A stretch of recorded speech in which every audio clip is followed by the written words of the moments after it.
Hola, muy buenas noches. Bienvenidas y bienvenidos a estas conversaciones en casa. Todos los martes a las 8 nos encontramos para hablar sobre medio ambiente en la casa, en el planeta. Ya llevamos 21 programas hablando sobre la situación de Bogotá, Bogotá en la sabana en la cordillera y en el mundo. Y hoy vamos a hablar de uno de los elementos más interesantes y personalmente más apasionantes acerca de la gestión ambiental de la ciudad y de la región, el río Bogotá. El río Bogotá es un río que tiene ya varios millones de años recorriendo el altiplano, construyendo sabana. A veces ha sido río, a veces ha sido más parte de un gran lago que eh, se ubicaba aquí en la parte central de lo que hoy está en gran medida construido o, entre comillas, desarrollado. A veces era una zona muchísimo más seca, dependiendo de los cambios climáticos, las glaciaciones y demás. Pero el río Bogotá ha sido un elemento fundamental en la configuración de nuestra sabana y por supuesto de nuestras culturas ancestrales. El río es un elemento también fundamental en la concepción del territorio y todos conocemos la historia de Bochica. Bochica lo que hizo fue desaguar la sabana de Bogotá en algún momento de la historia para permitir a los pueblos muisca o premuisca asentarse y hacer agricultura y crear toda una civilización. Así que el río Bogotá es parte de nuestra sangre y probablemente la arteria vital más importante que tenemos. Lamentablemente el río no está en buenas condiciones. Hace muchos años el río es reconocido como una gran cloaca, es reconocido como un sitio terrible por sus olores, por los procesos biológicos que se dan llenos de metabolismo de basuras, de animales muertos, por invasiones y por supuesto después con las inundaciones que nos afectan cada cierto tiempo cuando la niña nos depara una buena cantidad de lluvia, el agua maloliente, el agua putrefacta inunda toda la sabana o una buena parte de la sabana y de los barrios de Bogotá, creando problemas gigantescos. Hemos hablado también en el pasado de los humedales de Bogotá, el sistema de humedales actual, la gestión de los humedales, que es parte de las dinámicas del paisaje con las que el agua está ayudándonos a entender lo efímeros que somos, pero también todo el poder y la belleza que tiene para constituir bienestar, para darnos un hogar a los bogotanos y bogotanas. Hemos invitado para esta conversación a una persona muy especial, sobre todo porque el río Bogotá tiene una historia de gestión asociada con un modelo institucional que apareció a mediados del siglo pasado en el mundo, que son las corporaciones autónomas regionales. La Corporación del Valle del Tennessee en Estados Unidos dio lugar a la idea que los ríos podían ser el eje de la gestión ambiental y esa idea se reprodujo y en Colombia ha tenido un desarrollo interesantísimo en las corporaciones autónomas regionales. Por tal motivo, hemos invitado a Gerardo Romero, es ingeniero, es especialista en manejo integrado del medio ambiente, magíster en ciencias ambientales y lleva 15 años trabajando con las autoridades ambientales aquí en Bogotá. Gerardo, muy buenas noches, bienvenido a la Casa en el Planeta. Brigitte, buenas noches, ¿cómo estás? Es un Bueno, gusto que me hayan invitado a este programa para poder hablar del tema. Pero retomando lo que decías, efectivamente el río Bogotá es fundamental dentro de la armonía y el componente social y ambiental que se desarrolla a través de los diferentes interrelaciones que tenemos tanto en la sabana de Bogotá como en el distrito capital. Nuestro río Bogotá es un río que ha venido siendo suministro de agua para más de 10 millones de habitantes que habitamos en la cuenca del río Bogotá. Eh, Sin embargo, como lo mencionabas inicialmente, la falta de una planeación estratégica en el tratamiento de los residuos y los vertimientos que llegan sin ningún control ha generado un impacto significativo. Y este impacto significativo ha tenido que ser manejado por las diferentes entes territoriales y la autoridad ambiental que, como tú decías, la Corporación Autónoma Regional tiene esta tarea desde el año 1993. Si bien es cierto, la corporación existe desde 1960 aproximadamente, la función de autoridad ambiental llega a Colombia a través del SINA hacia 1993. Nuestro río Bogotá ya en 1903 tuvo el primer estudio. En este estudio se hablaba claramente que ya era necesario tratarlo, que las aguas residuales que generaban esos 86.000 habitantes hacia 1903 ya lo estaban contaminando. Sin embargo, fue hasta 1997 cuando ya los primeros esfuerzos entre la corporación y el Distrito Capital dieron sus frutos y comenzamos con la construcción de la primera gran petar, que es la planta de tratamiento de aguas residuales del Salitre. Cuando hablaba Pearson en 1906 de que había que tratar el agua, Bogotá apenas tenía el 2% de la población total del país. Hoy tenemos más del 15% de la población, es decir, somos un centro conurbado con un gran crecimiento urbanístico y una alta densidad poblacional, lo que hace que se genere una gran cantidad de vertimientos que llegan directamente al río. Y es por esto que se necesita un sistema de tratamiento de aguas residuales que limpie esa agua y la entregue en condiciones aceptables y de uso para los demás habitantes de la cuenca del río Brigitte. Ahí estás reconociendo la importancia gigantesca que ha tenido el río en la historia de Bogotá. No sabía que habíamos empezado tan temprano a preocuparnos por el tema del tratamiento de agua y por el tema de la gestión, lo cual es bueno por un lado porque nos permite evidenciar que en la historia hay muchas personas que han sido muy previsoras, ¿no? Muy capaces de ver la importancia de ciertos temas, pero también un poco frustrante porque nos tardamos muchísimo en tomar las decisiones más adecuadas. Pero hablemos un poquito más en términos del contexto de la cuenca del río Bogotá para que toda nuestra audiencia esté un poquito eh, enterada de los datos básicos, el río Bogotá, dónde nace, cuál es su extensión, los municipios que recorre, porque siempre, siempre eso está cambiando. Además, el río cambia de curso un poquito, el río está vivo. Si estamos hablando de un río vivo, como tal, el río Bogotá nace en el páramo de Guachineque, aproximadamente a 3.300 metros sobre el nivel del mar. Llega a la sabana al municipio de Chía aproximadamente a 2.550 metros y cuando llega al Salto de Tequendama estamos hablando de 2.545 metros. ¿Por qué es importante estos números? Porque el río, viniendo de tan alto, 3.300 metros, llega a la sabana y en la sabana se encuentra casi con una mesa de billar. Es totalmente plano, lo que hace que su velocidad descienda considerablemente, tendiendo a cero, porque su pendiente es muy baja, haciendo que tenga baja aireación y esto sumado a la gran cantidad de agua residual que le aportan los municipios de la sabana, sumado a Bogotá, que son casi el 87% del total de los vertimientos los aportamos acá en la cuenca media, hace que fuese necesario la intervención directa de la corporación a través del megaproyecto del río Bogotá, que es la adecuación hidráulica de todo este sector para garantizar que podemos recibir todas esas aguas de manera adecuada. Se hizo todo el estudio de simulación sobre el año 2010, se generaron los diseños a través de un préstamo del Banco Interamericano de Desarrollo, se creó este proyecto, se comenzó a adecuar a inicios del 2013 y en el 2016 se adecuó la primera fase de esa gran adecuación hidráulica del río Bogotá.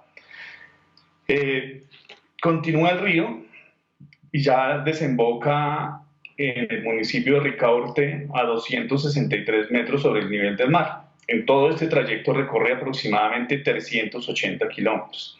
Estos 380 kilómetros son totalmente dentro del departamento de Cundinamarca.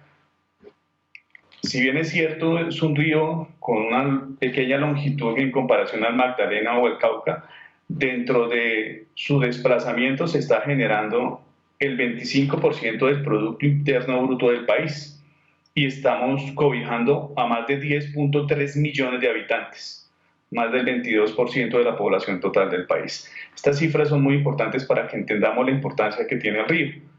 Y como hablábamos y hablaremos más tarde, la sentencia del río Bogotá nos sentencia a todos como culpables de la contaminación del río. ¿Y quiénes somos? Los 10.3 millones de habitantes de la cuenca. Este río se divide en tres cuencas. La cuenca alta, que es la más grande en extensión, con un 43%, más de 2.000 kilómetros cuadrados. La cuenca media, que si bien es cierto es la más pequeña, que es donde habitamos nosotros acá en Bogotá, pero tiene el 90% de la población total.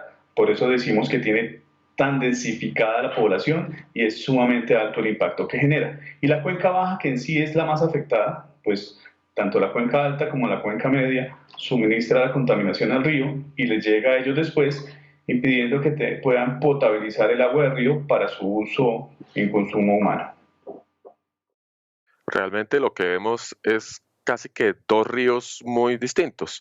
Un río con dos nacimientos, un nacimiento en el páramo que fluye rápidamente y muy hermoso en sus cabeceras, hasta que llega a la zona plana donde, como dice Gerardo, transcurre lentamente, y luego en el Salto de Tequendama se reactiva, se reoxigena un poco, no suficiente, y origina un río muy distinto, que es el río Bogotá de Tierra Caliente, que a veces aquí no Así es. reconocemos fácil en la capital.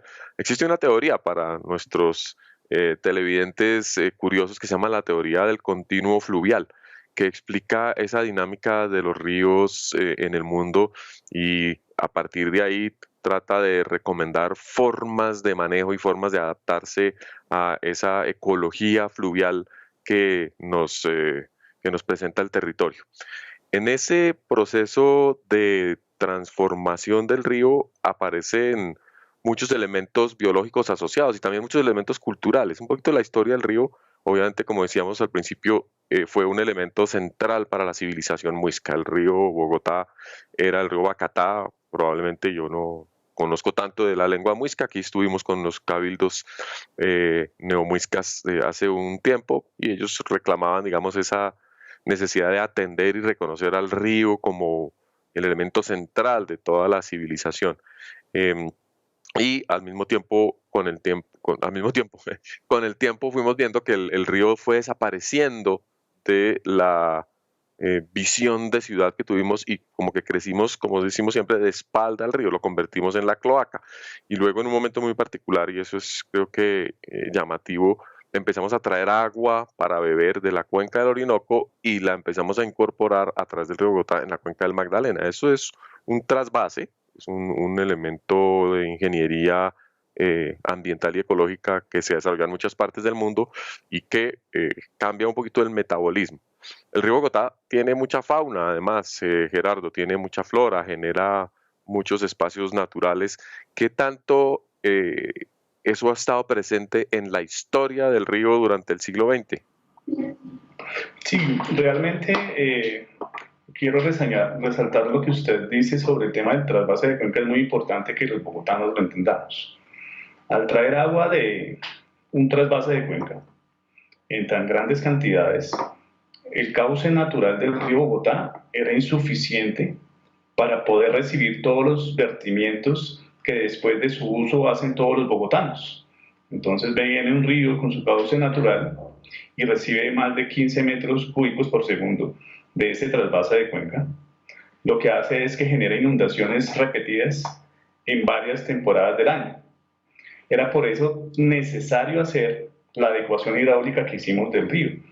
La Corporación Autónoma Regional de Cundinamarca, a través de los estudios del Fondo de Inversiones Ambientales, FIAT, y en acompañamiento del BID, desarrolló un proyecto que duplicó la capacidad hidráulica del río en la cuenca media, aumentando el cauce en más de 30 metros a lo largo de 68 kilómetros inicialmente, y en este momento se están haciendo otros 43 kilómetros para llegar a un total de 111 kilómetros adecuados en la cuenca media del río Bogotá, pasando de una capacidad hidráulica entre 80 y 100 metros cúbicos a tener una de 350 y 200 metros cúbicos. ¿Eso que ha permitido? Que del año 2014 a la fecha, en el margen directo de la cuenca del río Bogotá no hemos tenido ninguna inundación.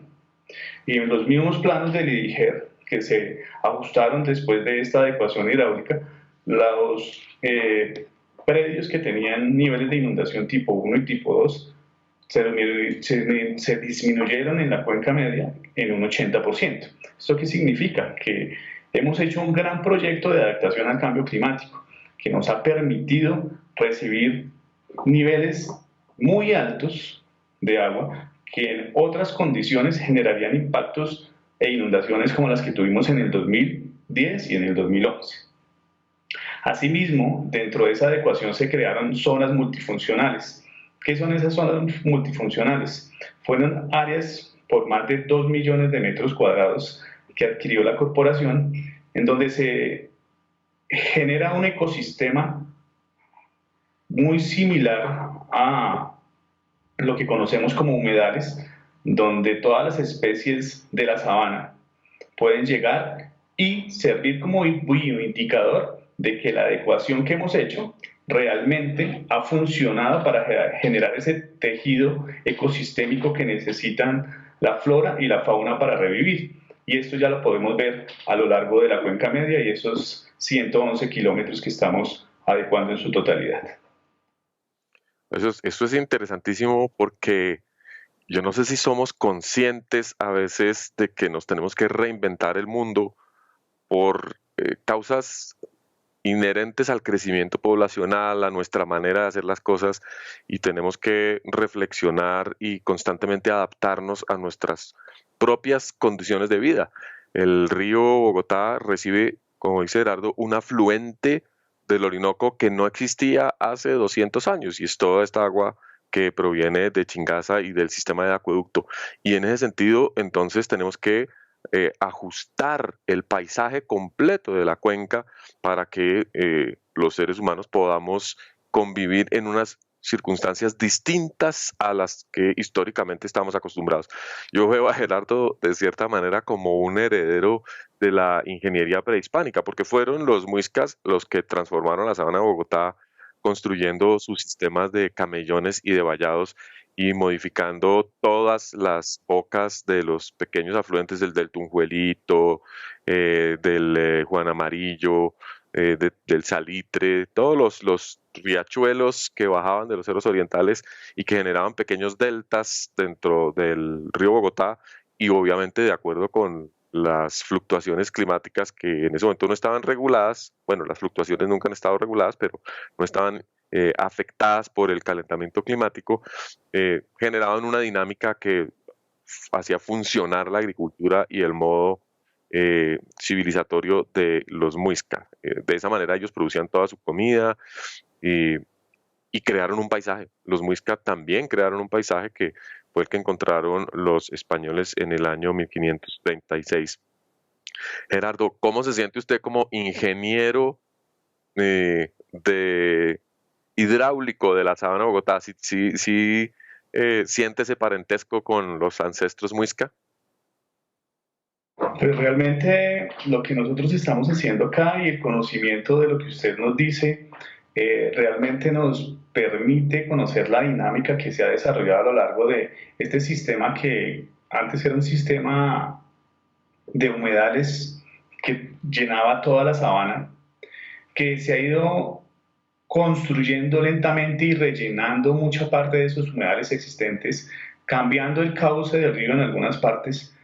Pues para nosotros es muy grato y para pues, nuestro director Luis Fernando Sanabria, quien ha tenido este proyecto como proyecto bandera y quien lo ha incluido dentro del plan de acción patronal de la corporación, saber que todo ese trabajo y esos más de 15 años de diseños, préstamos, inversiones, podemos redituarlo ahora en la eliminación de esas inundaciones que, como veíamos en el 2010 y 2011, afectaban más de 30.000 hectáreas, teníamos pérdidas superiores a los 2, 3 billones en total en toda la sabana, para ahora poder ver cómo fluye a través de la cuenca media sin afectar ninguno de los territorios adyacentes a su ribera, que nos hace sentir muy bien. Y nos hace sentir muy bien porque esperamos que este proyecto sea parte de todos los bogotanos y de todos los cundinamarqueses, pues es un río de Cundinamarca, el que todos debemos apropiar y sentir como nuestro, ¿sí? porque todas las acciones que nosotros hagamos se van a multiplicar por 10 millones. Como les decíamos, somos más de 10.3 millones de personas que vivimos acá. Si dejamos de consumir un litro de agua, cada uno de nosotros serían 10 millones de litros de agua diarios que dejaríamos de consumir. Si dejamos de botar un kilo de basura, serían 10 millones de kilos de basura. Es decir, que quienes realmente tenemos que aportar a la recuperación del río somos nosotros, apoyados en todas nuestras instituciones que realmente están trabajando coordinadamente para recuperar definitivamente el río Bogotá. Bueno, qué bueno. Ojalá que en poco tiempo podamos disfrutar un nuevo río o un río renovado, porque nosotros transformamos el río, transformamos la sabana y ello también nos transformó a nosotros. Esperemos haber aprendido en ese ciclo ecológico intergeneracional qué es lo que significa devolverle al río y devolverle a los bogotanos y a las bogotanas un espacio fundamental del funcionamiento ambiental y territorial. Después de la pausa vamos a comenzar a hablar de la sentencia del río Bogotá.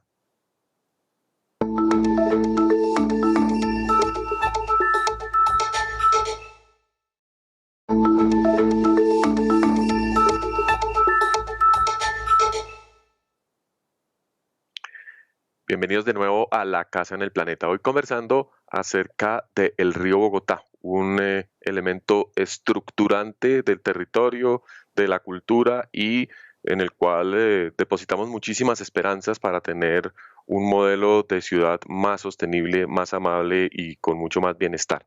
El río Bogotá, como ha dicho la alcaldesa, no es el límite de la ciudad, es por el contrario el factor que nos integra con los municipios aledaños de toda la sabana y así hay que comenzarlo a ver. Es el espacio que integra un territorio que desde la antigüedad había estado siempre integrado. Y muchísimos años antes de hablar de derechos del río, de justicia ambiental de manera masiva, la magistrada de la Corte del Tribunal de Bogotá, Nelly, se me escapa el apellido, aceptó una demanda de las comunidades de la Cuenca Baja, quienes se quejaban de que los bogotanos estaban defecando encima de ellos. Y es realmente un hecho comprobado, no había manera de ocultarlo, el río estaba en unas condiciones lamentables y la magistrada entonces falló a favor de quienes estaban siendo víctimas y obligó a la ciudad, conminó a la ciudad a descontaminar y arreglar el río Bogotá, de manera que todos y todas las bogotanas asumiésemos la responsabilidad de nuestros actos. Gerardo nos habló de las implicaciones que tiene el comportamiento de 10 millones de personas eh, haciendo sus necesidades en aguas que van y se vierten sobre el río y luego llegan al río Magdalena, sin tratamiento. El efecto que tiene traer agua de la cuenca del Orinoco hacia el río Bogotá y también cambiar su dinámica. Y el efecto indirecto, que a veces no somos muy conscientes de todo el manejo de residuos, la urbanización misma que genera impermeabilidad del suelo y por tanto cambia el flujo del agua que llega a la cuenca y el cambio climático que induce probablemente fenómenos de pluviosidad y sequía muchísimo más drásticos y que va a cambiar la dinámica como el IDEAM ha mostrado en sus modelos. La cuenca o el centro de la sabana de Bogotá por donde corre el río va a comenzar a recibir cada vez más pluviosidad y eso quiere decir que tenemos que prepararnos para unos momentos en la historia en los que el río va a ser muy distinto. Gerardo, quería invitarlo a que conversáramos un poquito de su perspectiva y la perspectiva de la CAR acerca de la sentencia del río Bogotá y qué se está haciendo desde el año 2004 y el 2014 en que fue ratificada para darle cumplimiento. Rick, sí, este tema realmente es muy importante en el desarrollo de la recuperación del río Bogotá.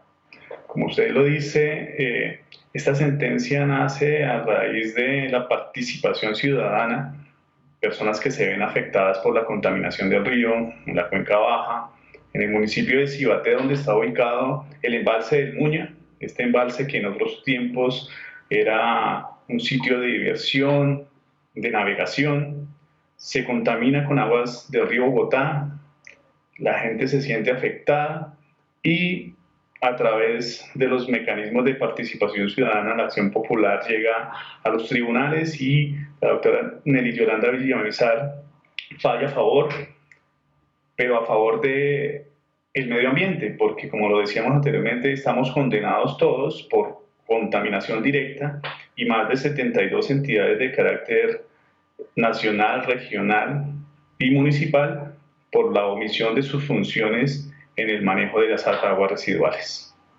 Esto fue algo novedoso en su momento, en el año 2004 no teníamos ningún tipo de antecedentes.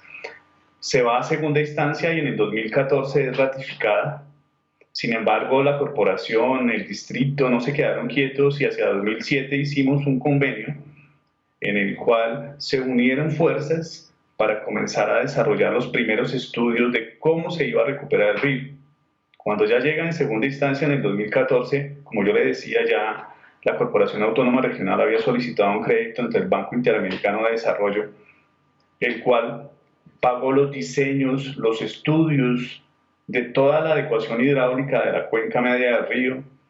Está financiando en estos momentos la adaptación de la PETAR Salitre, la planta de tratamiento de aguas residuales de salitre, que entrará en funcionamiento total el año 2021, tratando el 30% de las aguas residuales de Bogotá y generando un cambio significativo en la calidad de agua que tenemos actualmente.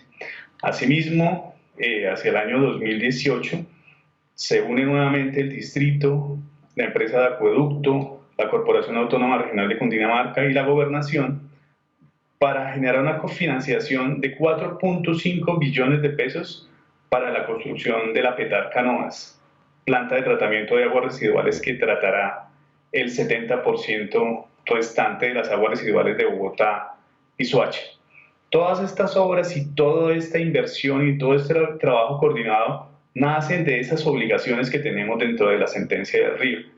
Y no solamente es recuperar el agua, recuperar el cauce, sino a través de la recuperación de estos ecosistemas, crear ese tejido social y ecosistémico para que tanto las personas que están en la cuenca alta y en la cuenca media tengan conciencia de que debemos entregar un recurso adecuado para las personas que están en la cuenca baja y que todos podamos disfrutar por igual de una calidad de agua y una calidad de vida con una agua potable que nos permita tener una capacidad de vida suficiente. Bueno, menciona Gerardo agua potable. De todas maneras, el río Bogotá sigue dándonos agua, ¿no? La planta de Tibitoc sigue activa y el sistema Claro que de sí. potabilización del sector norte, que es uno de los más antiguos, complementa incluso los pequeños acueductos de las quebradas que tenía la ciudad a principios del siglo XX. ¿Qué clase de intervenciones en específico, aparte de la PETAR, requiere lo que dice Gerardo, que es la adecuación? ¿Qué implica, digamos, ese concepto de adecuación y cuáles son todas esas pequeñas obras que se están haciendo y grandes Ok. obras para que los bogotanos entendamos un poquito cuando pasamos, por ejemplo, por el puente de la 80, por el puente del Común, cuando bajamos por la calle 13 hacia el occidente y miramos las dragas o miramos las retroexcavadoras o miramos actividades y decimos, bueno, ¿qué le estarán haciendo al río? Lo cierto es que el río cada día huele menos feo, eso sí es verdad, uno lo puede sentir, pero de golpe es pensar con el deseo. No, pero realmente estos escenarios son importantes para que sepamos que sí se puede recuperar. Ya estamos navegando en el río. Si usted cuando pasa por la calle 13, por la calle 80 pone atención, nosotros tenemos embarcaciones que hacen recorridos a lo largo del río. Se recuperó el vaso, ¿qué significa? La profundidad necesaria para que pueda trasvasar toda esa agua que viene, como usted decía, del trasvase de Cuenca y del río Bogotá como tal desde su nacimiento. Eso era lo fundamental, aumentar la capacidad hidráulica del cauce, moverlo de tal forma que pudiéramos tener, como le decía, la capacidad de mover entre 100 y 200 metros cúbicos de agua en los picos más altos. De esta misma forma, proteger a las personas que viven al lado y lado. Como decíamos, en una parte es Cundinamarca, en la otra parte es el distrito capital. Es el punto de confluencia de Cundinamarca con su capital y vivimos más de 9.3 millones de personas en este sector. Entonces era necesario primero hacer una obra de adecuación hidráulica que permitiera mover esa agua para que después pudiéramos recibir ese vertimiento líquido ya tratado, ¿sí? Y llevarlo en condiciones adecuadas a lo largo del río. Adicionalmente hay que tener en cuenta algo muy importante. Si bien es cierto el agua del río Bogotá es utilizada en el sector agrícola, en potabilización al norte, también aquí en el centro, esa agua es utilizada para la generación de energía. El embalse del Muñe genera el 7% de la energía del país y aproximadamente el 25% de la energía de la sabana. Entonces, nuestro río no solamente nos genera agua potable, sino nos genera energía. Sin esa agua que fluye a lo largo del río, no tendríamos la capacidad de generar el 7% de la energía del país, que como todos sabemos está interconectada y tendríamos un déficit por esa generación específica que se genera aquí en la sabana. Muchos de nosotros no lo sabemos y por eso es importante que veamos el río como un generador de economía, como un generador ecosistémico de integración, donde la gente vuelva a conocer el río, donde muchos ya están yendo al páramo a verlo, a contemplarlo, ya están comenzando a hacer navegación, ya hay personas que están construyendo embarcaderos a lo largo del río porque saben que a futuro la opción de navegarlo está muy cercana. La Corporación Autónoma Regional, como le decía inicialmente, ya está haciendo obras y construcción de embarcaderos sobre la calle 80. Cuando usted pase sobre la calle 80 y vea una construcción en Guado, muy bonita, ese es el primer embarcadero que estamos desarrollando ahora para mostrarle a la comunidad que sí se puede ir al río, que vamos a tener un punto de encuentro todos los bogotanos y cundinamarqueses en el río Bogotá. Esa es una imagen a la que yo creo que ningún bogotano estaba listo para traer a su mente. Tener embarcaderos en el río Bogotá, transporte fluvial por el río Bogotá, un parque lineal gigantesco que se está comenzando a desarrollar y a construir, un sistema de humedales que complementa las obras de mitigación y prevención de los efectos de las inundaciones y de los picos pluviales que van a llegar de seguro. Ahí se está cumpliendo en gran medida con el mandato de la magistrada Nelly Villamizar. Muchas gracias a Gerardo por recordarme el nombre de la autoridad, que le hace además un seguimiento muy cercano a todos los compromisos interinstitucionales y que ya lleva, piensen ustedes, 16 años en proceso. Hemos pasado por épocas duras, épocas complicadas, conflictos interinstitucionales, visiones encontradas acerca de qué es lo que se debe hacer con el río, pero pues hay que tomar decisiones y aquí estamos en este gran experimento social y ecológico de restauración de la cuenca del río Bogotá. Después de la pausa, vamos a mirar cómo se hace el seguimiento de ese proceso.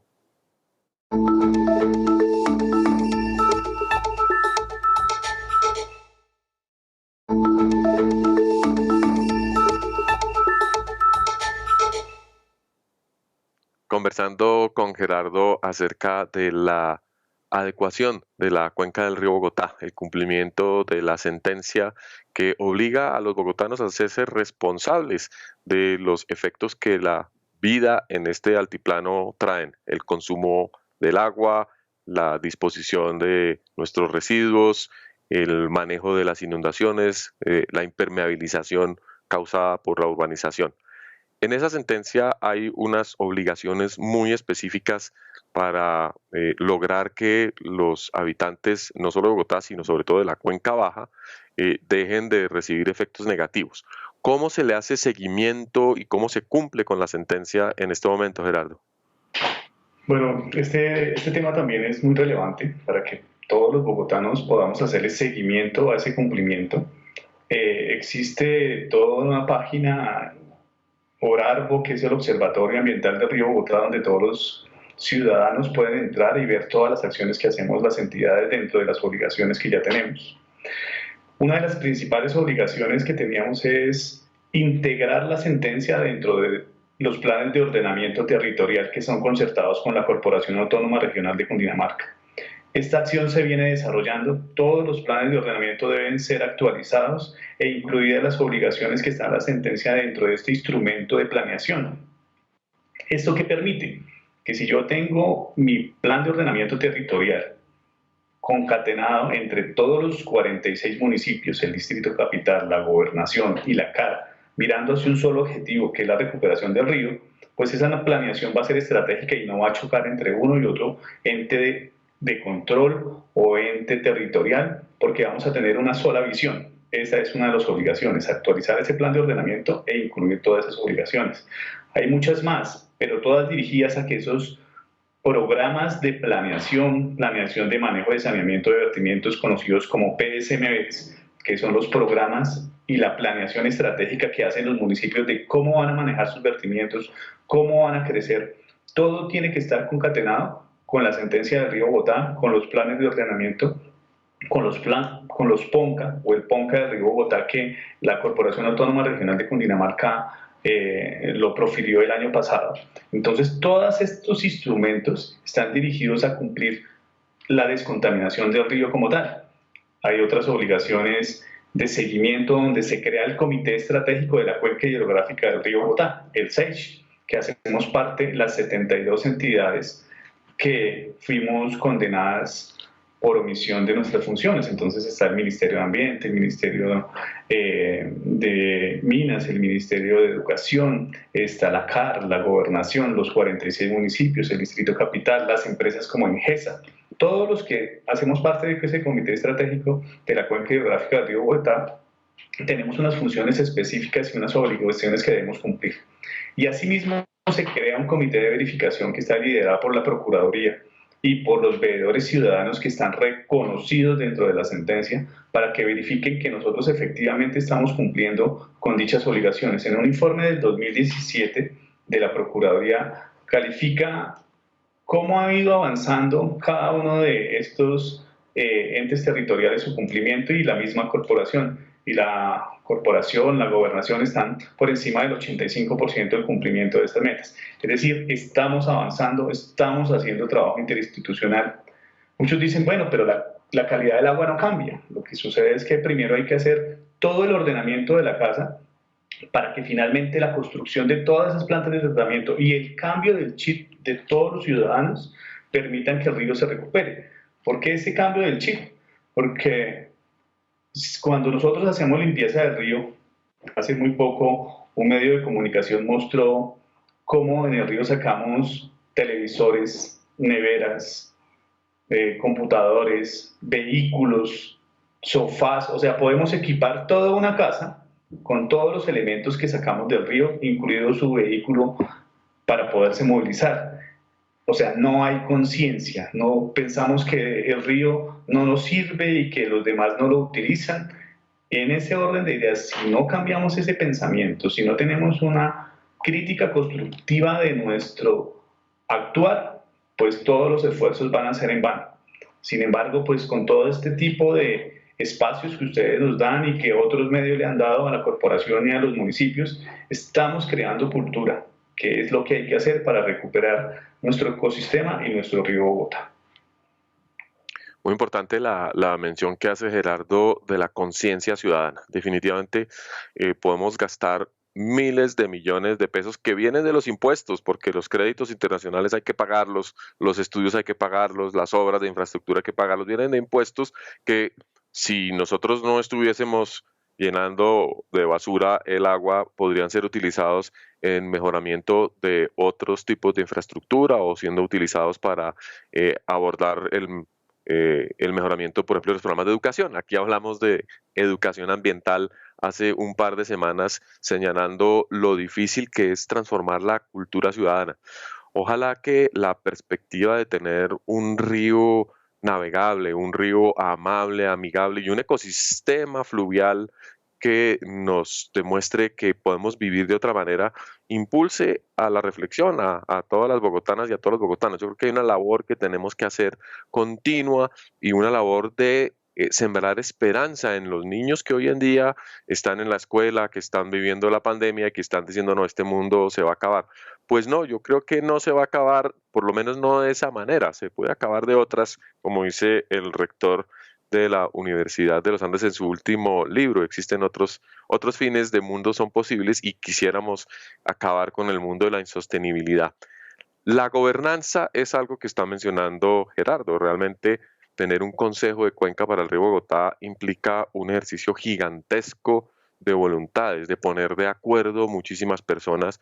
Es un cambio también en la forma en que tomamos decisiones. Fíjense ustedes que no es necesariamente el Ministerio de Ambiente o el Ministerio de Agricultura o la gobernación per se o la alcaldía misma la que tiene todas las responsabilidades. Estamos generando una nueva forma de trabajar y claro, eso atrae muchísimas dificultades. Y quería preguntarle a Gerardo un poco esa historia de los acuerdos para el manejo del río Bogotá, ¿cómo ha sido? Si tiene alguna referencia, alguna anécdota, alguna historia que quisiera compartir con nosotros de esos 15 años de trabajo que usted ha tenido dentro de la CAR. Sí, realmente a partir de 2014 con la ratificación de la sentencia del río Bogotá, ya se ve la necesidad del trabajo coordinado. Como le decía, el esfuerzo para llegar a financiar o conseguir los recursos para la construcción de la Petar Canoas y llegar en el año 2018 a poner de acuerdo a la alcaldía, al acueducto, la CAR y la gobernación y que todos confluyan en un mismo propósito y que la inversión sea de 4.5 billones, es ver que sí realmente se puede, que sí hay compromisos. Es ver cómo en el año 2007 se une también el acueducto y la CAR, comienzan a crear un proyecto en el que nadie creía y luego de eso se hace la adecuación hidráulica, que tampoco nadie pensaba que fuese a funcionar estos grandes obras que se desarrollaron, pero que ahora podemos ver los frutos. Si usted mira las noticias o ve los comportamientos del río del 2014, acá no va a encontrar inundaciones significativas a lo largo de esta cuenca. Otros esfuerzos institucionales que se han desarrollado, como en el sector del Porvenir, en el municipio de Mosquera, donde habían habitantes que vivían sobre el Jarillón, que tenían una calidad de vida muy baja y que luego de la adecuación pudieron reasentarse muy cerca del río, continuar con su actividad de manejo de residuos como aprovechadores de eso, sin dejar y sin contaminar el río con lo que ya no les servía. La gobernación, la CAR los reubica, ellos se van a vivir muy cerca del río, pero ya no afectan la margen directa del río botando sus sobrantes.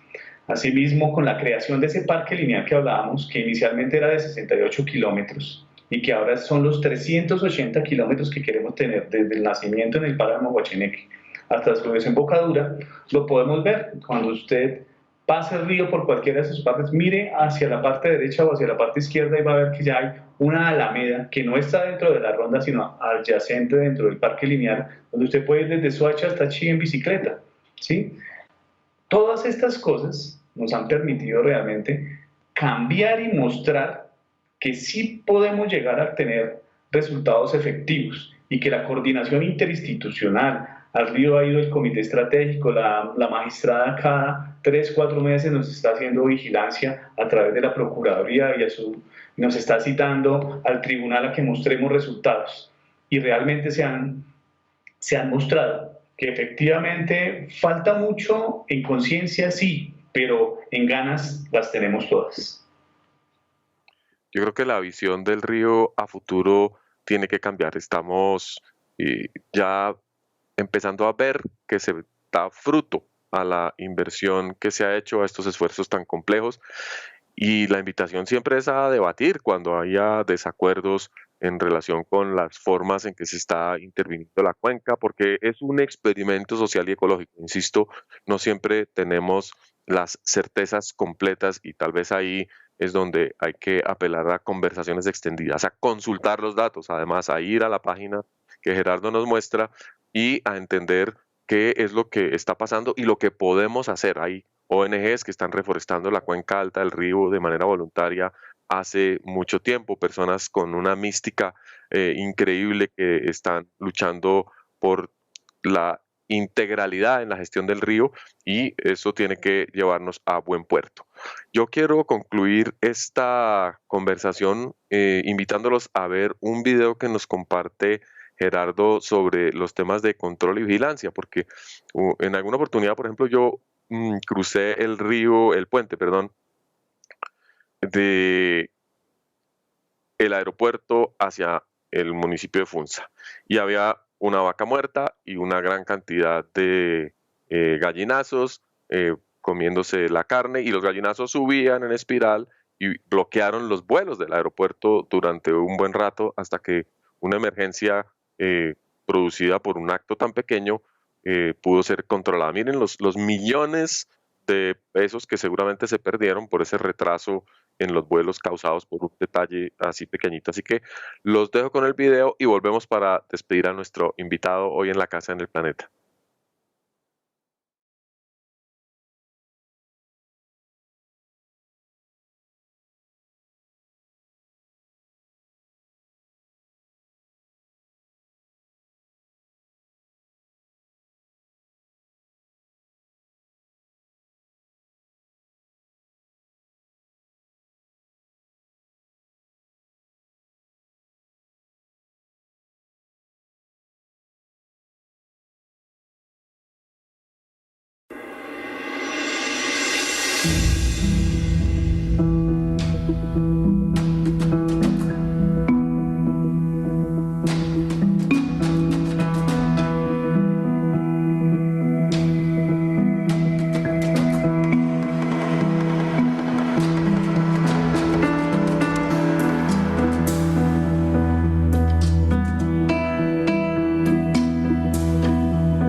Gerardo nos ha mostrado desde la CAR cómo el río está reviviendo, el río Bogotá, nuestro río. Por supuesto, no va a ser el mismo río de hace 20 años, no va a ser el de hace 50, no va a ser el río de los Muisca, va a ser un río moderno, un río con unas condiciones particulares, un río con unas prótesis que hemos tenido que construir para convivir en una región compartida y que esperamos que sea cada vez más sostenible. Quiero agradecerle a Gerardo por su participación en la Casa en el Planeta, invitarlo a que con una frasecita nos dé su visión del río en 20 años. Pues este río es un río de todos, es un río que tiene que ser nuestro y que su recuperación también tiene que estar en nuestra conciencia y en nuestras acciones. Entonces es un río Bogotá vivo que depende de nosotros y que también nosotros dependemos de él. Mejoremos nuestra responsabilidad social ambiental y nuestro río cambiará y nos dará muchos beneficios. Gracias, Brigitte, realmente por este espacio, por poder mostrar un río que será diferente, que será moderno, pero que será un río que generará muchos beneficios para todos los habitantes de la cuenca del río Bogotá. Muchísimas gracias, Gerardo, y les invito a nuestro programa de la próxima semana, donde también trataremos temas centrales de la gestión y el manejo ambiental de nuestra ciudad capital.